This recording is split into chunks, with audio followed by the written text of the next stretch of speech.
سلام بیننده عزیز، آخرین تحولات تاجیکستان و جهان در برنامه اخباری آزادی. من مومین احمدی هستم. امروز 18 اکتبر است. نگاه به چند گزارش برنامه. در نشست بین المللی در دوشنبه، افغانستان همچون پایگاه سازمان‌های تروریستی تهدید جدی برای تاجیکستان و منطقه دانسته شد. افغانستان با شرایطی که امروز دارد یکی از منطقه های امن برای حضور گروه های افراطی و تروریستی بین المللی است. تحقیق رادیو آزادی معلوم کرده است که تابستان امسال ضمن عملیات مقامات انتظامی در ولایت مختار کوهستان بدخشان 34 نفر کشته شده است. پس از رسانه‌ای شدن نام دو تاجیک در حادثه حمله به تمرینگاه نظامی بلگراد روسیه، فشار بالای مهاجران بیشتر گشته است. بکر در راه نگردن و احتیاط کنند و پرووکاسیای خود روس‌ها یا که پلیس داده نشوند. امامعلی رحمان روز 18 اکتبر در همایش بین المللی در دوشنبه گفت سازمان‌های تروریستی در افغانستان به کشورهای آسیای مرکزی خطری جدی دارند. او گفت تاجیکستان به خاطر جلوگیری از خطر در مرز با افغانستان ده‌ها پایگاه مرزبانی بنیاد کرده است و هنوز به پایگاه‌های بیشتر برای حفظ مرز نیاز دارد. تاجیکستان با افغانستان بیش از 1400 کیلومتر خط مرزی دشوار نظارت دارد. همکارم براد یوسفی و مولا رجب یوسفی در این نشست شرکت کردند و این گزارش را آماده نمودند. نمایندگان ده‌ها کشور و سازمان‌های بین المللی در دوشنبه موضوع مبارزه با تروریسم و تحکیم امنیت در مرزها را بحث کردند. این همایش زیر چتر سازمان ملل متحد برگزار شد. امامعلی رحمان رئیس جمهوری تاجیکستان و میزبان این همایش پیش از همه خطرهای را ذکر کرد که از افغانستان به منطقه و جهان تهدید می‌کنند. در شرایط کنونی انتقال جنگجویان تروریست از نواحی جنگ زده خاورمیانه به منطقه‌های دیگر و در این زمینه تقویت یافتن موقع سازمان‌های تروریستی بین المللی در افغانستان برای دولت‌های آسیای مرکزی خوف جدی را به میان آورده است. موضوع صحبت اکثر شرکت کنندگان تهدیدها از افغانستان بعد به قدرت رسیدن گروه طالبان بود. حمله وحشتناک تروریستی به سفارت روسیه در کابل در 5 سپتامبر همین سال دلیل جدی مهم بودن متحدشوی در مبارزه با تروریسم از جمله در آسیای مرکزی می باشد. شما را باور کردن می خواهم که کشورهای آسیای مرکزی می توانند با اطمینان به کمک و پشتیبانی فدراسیون روسیه امید بندند. این در حالی است که روسیه تلاش دارد با طالبان روابط خوب داشته باشد، اما نمایندگان خود طالبان اینجا نبودند تا به نگرانی ها پاسخ دهند. آنها بارها گفتند که اجازه نمیدهند خاک افغانستان برای حمله به همسایه ها استفاده شود، اما حضور تروریستان داعش و القاعده در این کشور اثبات شده است. به صورت طبیعی افغانستان با شرایطی که امروز دارد یکی از منطقه های امن برای حضور گروه های افراطی و تروریستی بین المللی است. ما علیرغم ادعاهای رهبری طالبان برای راه ندادن به حضور و نفوذ تروریست ها به کشورهای همسایه طی بیش از یک سال گذشته شاهد آن نبودیم که حتی یک نفر تروریست را به کشور استرداد کرده باشند، برگردانده باشند. قرار است فردا در پایان همایش بین المللی مقاومت با تروریسم و تحکیم امنیت در مرزها اعلامیه دوشنبه قبول کرده شود. شرکتداران همایش دوشنبه به این نظر توافق داشتند که تروریسم به همه کشورهای جهان خطر دارد و باید مبارزه با آن تقویت داده شود، اما از اصول مشخص مبارزه نام نمی بردند، بجز اینکه باید از استفاده فناوری‌های نوین از سوی تروریستان پیشگیری کرده شود. مولا رجب یوسفی، برات یوسفی، آزادی، دوشنبه. گزارش بود از نشست بین المللی بخشیده به مقابله با تروریسم در دوشنبه. ضمناً در جمع آمد امامعلی رحمان پرزیدنت تاجیکستان همچنین گفت مشاهده میکنیم که تروریستان و افراطگرایان از اینستیتوی گریز خوب استفاده کرده از باوری کشورهای بیشتر مترقی سوء استفاده می‌نمایند. بعضی از سازمان‌های حامی حقوق بشر مقامات تاجیکستان را تنقید می‌کنند که با بهانه مبارزه با افراطگرایی آزادی‌ها را در کشور محدود کردند. مقامات این را رد می‌کنند.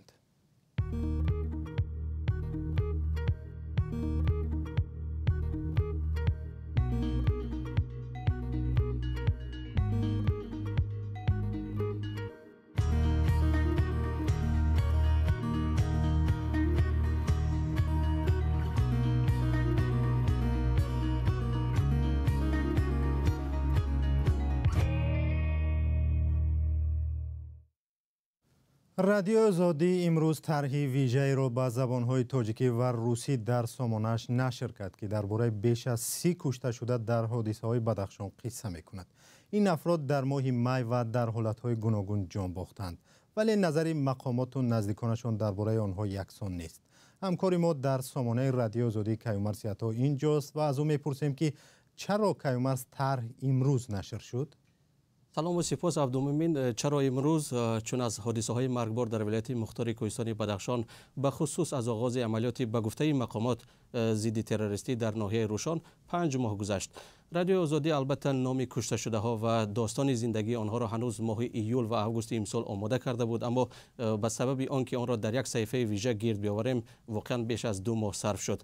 حالا طرح دسترسی همه هست و ما منتظر واکنش ها، معلومات اضافی یا معلومات علاوه‌ای و یا عکس و نوارها از طرف ساکنان و کاربران هستیم. کیومرث، شاید بسیاری ها پرسند که چرا به این موضوع امروز توجه شد؟ ما این موضوع رو وقتی به تحقیق گرفتیم که عبدالمؤمن مقامات درباره 16 کشته شده در روشان صحبت داشتند و آمار گفته آنها البته با رقم هایی که مردمی محلی آشکار و نهان در شبکه‌های اجتماعی در اینترنت میگذاشتند دست کم 2 برابر کمتر بود. ما به این خاطر به این موضوع توجه کردیم تا حقیقت افشا شود. دادستانی کلی تاجیکستان تنها 7 اکتبر یعنی همگی چند روز پیشتر اعلان کرد که در جریان عملیات 29 کس را نابود کردند. به هر حال خبرنگاران ما با مدد کاربران با مدد ساکنان محلی تا این دم نام 34 کشته شده را یافتند و عکس و داستان زندگی آنها را گرد آوردند، در حالی که مقامات گفته بودند آنها عضو گروه‌های جنایی هستند. نزدیکانشان البته به ذکر نام و از ترس آنکه مبادا زیر تعقیب و فشار نمانند گفتند که آنها افراد مسلح نبودند، بلکه یک کارگر، یک مهاجر، یک ورزشکار عادی بودند و تنها برای حمایت خود و نزدیکانشان به کوچه ها برآمده بودند. ما البته نظر جانب ها و به خصوص نقل نزدیکان آنها را آوردیم. بگذار خواننده قضاوت بکند که حق با کیست در این مورد. کیومرث، می شود درباره طرح بیشتر بگویید که در آنجا چی ها را جای داده؟ عبدالمؤمن، این یک صحیفه ویژه است، یک میکرو سایت است، از یک مطلب اساسی عبارت است و خلاصه آنچه را که در بدخشان گذشت در بر میگیرد. در آنجا به سوال حادثه از چی آغاز یافت، چگونه آغاز یافت و این افراد کی بودند و چی کار میکردند پاسخ گفته شده است. در این صحیفه همچنین جدول سن سالی کشته شده ها هست که بنابر این جدول آنها از 25 تا 50 ساله هستند و اکثرا از ناحیه روشان ولایت بدخشان. در طرح خریطه را هم خواهید دید که در آنجا ناحیه روشان و شهر خاروق اشاره شده است. این به این معنی است که چند نفر از زادگان این دو منطقه کی و در چه شرایطی کشته شدند و یا نزدیکانشان جسد آنها را کی به دست خود گرفتند. در پایان رویخط پوره یا که رویخط کامل قربانیان هم هست که با کلیک کردن یا پخش کردن روی هر کدامی از آنها با معلومات کوتاه درباره‌شان مردم آشنا می شوند. البته در اینجا باید بگویم که ما دعوا نداریم که طرح پوره است، کامل است، چون خودتان میدانید که مردم این شب و روز از صحبت کردن میترسند و بنابراین شاید بسیار ناگفته های مانده است. بنابراین به مردم امکان دادیم، به کاربران امکان دادیم که به ذکر نام معلومات خود را به واسطه تلفن یا که ایمیل به ما بفرستند تا این طرح پوره تر شود. تشکر کیومرث.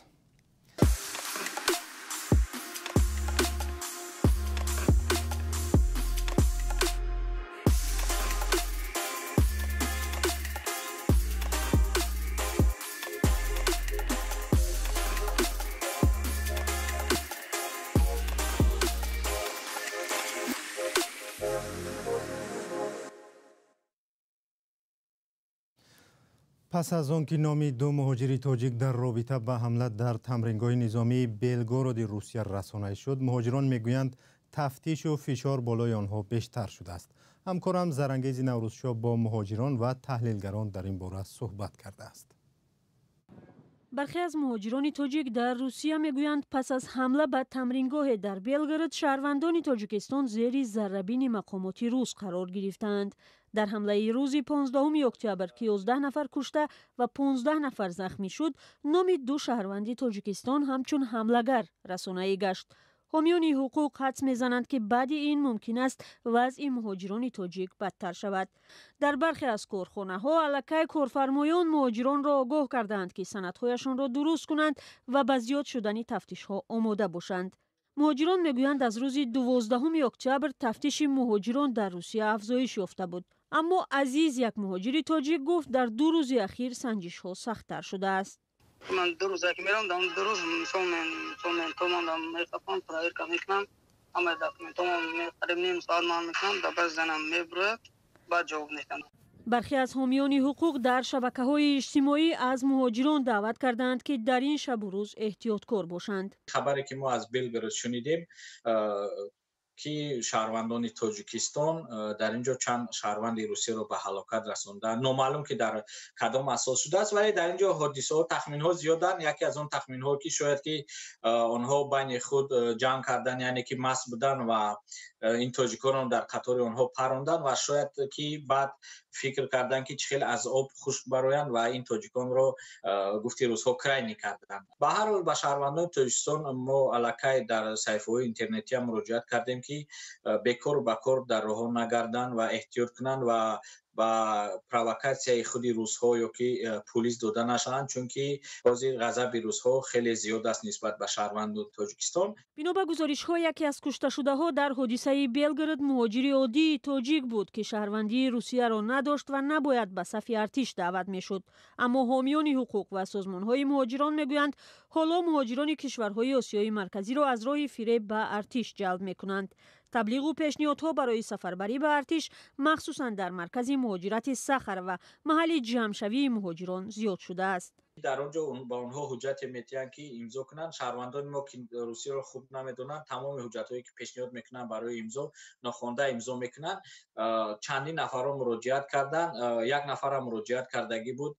دیروز الکی معلوم شد که او رو دعوت کردن در کدوم کابینتی که او رو بسیار با خوبی با گپ زدن، پیشنهاد شهروندی کردن، پول زیاد پیشنهاد کردن، ولی او گفت که من شهروندی خارجی هستم و در وطنم برای این من رو به جوابگری میکشن، من نمیخوام. با گفته حامیان حقوق شکایت‌ها از سوی مهاجران زندانی هم به خصوص آنهایی که در روسیه شرطاً ادای جزا میکنند کم نیست. در ضمن بنا به برخی گزارش‌ها یکی از 2 نفری که نامش همچون حمله‌گر در حادثه بلگراد رسانه‌ای شده است تا رفتن به ارتش در زندان ولایت بریانسک بوده است. از او مهراب رحمانوف نام میبرند و میگویند زاده تاجیکستان است. وی از زندان به پیوندانش شکایت کرده بوده است که میخواهند او را مجبوراً به جنگ اوکراین برند. جوان طریق ایما به من زنگ زد. گفت برادری او در برянск با ماده 228 کودکس جنایی ادای جزا میکرد و او را لطوکوب کرده تهدید نمودند تا در قرارداد امضا گذارد. برادرش گفته است امضا میکند و در راه به اوکراین میگریزد. آخرین زنگ او 30 سپتامبر بود. 15 اکتبر به برادری او زنگ زده خبر دادند که مهراب کشته شد. آنها گفتند او تروریست بود. مقامات روسیه میگویند که در این کشور 2 میلیون مهاجر تاجیک کار و زندگی میکنند. تاجیکستان آمار مهاجران را 600,000 میداند. حامیان حقوق میگویند فشار بالای مهاجران پس از رسانه‌ای شدن نام آنها در جنایت‌های پرسر و صدا معمول شده است. اما برخی از کارشناسان بر این نظرند که روسیه درگیر جنگ با اوکراین است و احتمال به حادثه بلگراد تمرکز زیاد نکند. اتحادیه اروپا روز 17 اکتبر اعلام کرد که به ضد یک قطار منصبداران ایران برای نقض حقوق بشر تحریم جاری کرد. بر روی خط تحریم شده ها 11 شخص واقعی و 4 شرکت ایرانی داخل شده است. آنها به سرکوب اشتراکداران اعتراضهای ایران عیبدار می شوند. خبر و گزارشی بیشتر با عکس و ویدیو را شما در سامانه رادیو آزادی و صفحه های رادیو آزادی در فیسبوک، تلگرام، اینستاگرام و توییتر پیدا کنید. خدا نگهدار شما.